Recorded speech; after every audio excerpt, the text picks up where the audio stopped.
PDF का, खास करके स्टूडेंट पीडीएफ का सबसे बड़ा माध्यम बन के उभरा है टेलीग्राम।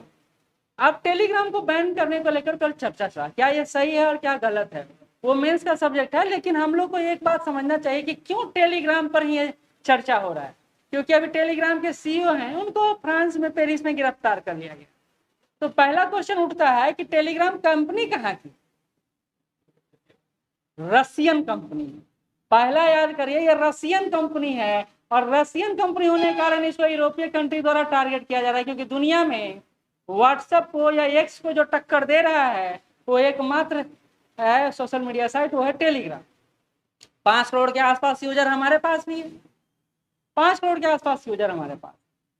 कल का सारे न्यूज़पेपर में खबर छपा ही है कि टेलीग्राम भारत में बैन होने जा रहा है। लेकिन ये सारी अफवाहें हैं जो 2018 में सरकार रेगुलेट करने का प्रयास कर रही थी ना, उस संदर्भ में जो क्लिप वायरल हुआ था उसी को वायरल किया जा रहा है। अभी सरकार सिर्फ जांच कर रही है, और यही बात यहाँ पर दिया हुआ है कि भारत में 5 मिलियन से ज्यादा यूजर वाले टेलीग्राम को हाल ही में क्यों चर्चा में आया था, क्योंकि यूजीसी नेट का क्वेश्चन पेपर वायरल हुआ था, 5 से 10 हजार रुपया में टेलीग्राम पे बिक रहा था, और उस कारण से टेलीग्राम का बदनामी हुआ। एक और बात है, आपका नंबर अगर टेलीग्राम में है तो गैम्बलिंग साइट पर खुद पे खुद चला जाता है। देखे, कभी नोटिस किए हैं? जितना भी जुआ हुआ तो चलता है उस पर आपका नंबर ऐड होते चला जाता है, किसी भी ग्रुप में, वो जरूरी नहीं कि एक ग्रुप में। और ये बड़ा ड्रॉबैक है टेलीग्राम का कि आपके प्राइवेसी को पूरी तरह से वहां हनन किया जाता है। तो इसको लेकर भी टेलीग्राम पर एक्सक्यूजेज उठ रहे थे। लेकिन अभी जो बात किया जा रहा है, गृह मंत्रालय, इलेक्ट्रॉनिक्स और सूचना प्रौद्योगिकी मंत्रालय, क्योंकि यह सोशल मीडिया साइट है, किस मंत्रालय के अंतर्गत आएगा? इलेक्ट्रॉनिक्स और सूचना मंत्रालय। और मंत्री कौन है?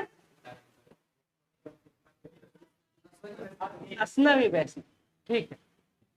तो उन्हीं के तहत भारतीय साइबर अपराध समन्वय केंद्र द्वारा जांच किया जा रहा है, यानी अभी बैन होने का कोई बात नहीं है। इवन अभी यूरोप में भी बैन नहीं हुआ है, अभी तो सीईओ गिरफ्तार हुए, उसके बाद जांच कमेटी बैठेगा, उसके बाद रिपोर्ट आएगा, उसके बाद सारी चीजें होगा। तो अभी तक आपका फाइल सुरक्षित है, और अगर हटाया भी जाएगा तो उसके पहले आपको बता दिया जाएगा कौन सीईओ है इसके। Pavel Durov. ये एक इंपॉर्टेंट फैक्ट है जो आपको याद रखें, देखिए चर्चा में है तो इंपॉर्टेंट है। पावेल डुरोव कहाँ कंपनी है? Russia company. ये भी पूछा जा सकता है, क्योंकि ज्यादातर सोशल मीडिया जो कंपनी है या तो अमेरिका का है या यूरोप का है, ठीक है। तो ये रशियन का, हम भी आज तक नहीं जानते थे टेलीग्राम जो रशियन कंपनी, अभी रिसर्च कर रहे थे तब पता चला। लेकिन टेलीग्राम ने अपनी तरफ से एक न्यूज स्प्रेड किया है अपने ग्रुप में, उस न्यूज को देख लें, पता चल जाए। टेलीग्राम क्या कहता है? कहता है Telegram CEO Pavel Durov has nothing to hide and travel frequently in Europe. कहते उनके पास छुपाने के लिए कुछ नहीं, वो तो अपने काम से यूरोप में हमेशा विजिट करते रहते हैं।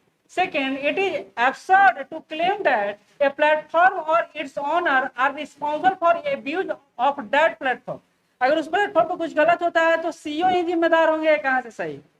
अगर एलन मस्क को हर बात के लिए गिरफ्तार कर लिया जाए तो ये सही नहीं होगा। तो ये बात है कि आप टारगेट कर रहे हैं एक कंट्री, और इसके विरोध में एलन मस्क भी बोले हैं, मार्क जुकरबर्ग नहीं बोले हैं, क्योंकि मार्क जुकरबर्ग पूर्णतः भी यूरोपीय कंट्री के अधीन काम करते हुए दिखाई दे रहे हैं। तो टेलीग्राम आपका बैन नहीं होने जा रहा है अभी तात्कालिक रूप से। तो ये बात, ये अब भारत कर भी नहीं सकता है, क्योंकि रशिया के साथ हमारे संबंध बहुत अच्छे हैं। जब हम S-400 पर नहीं माने तो टेलीग्राम पर क्यों मानेंगे?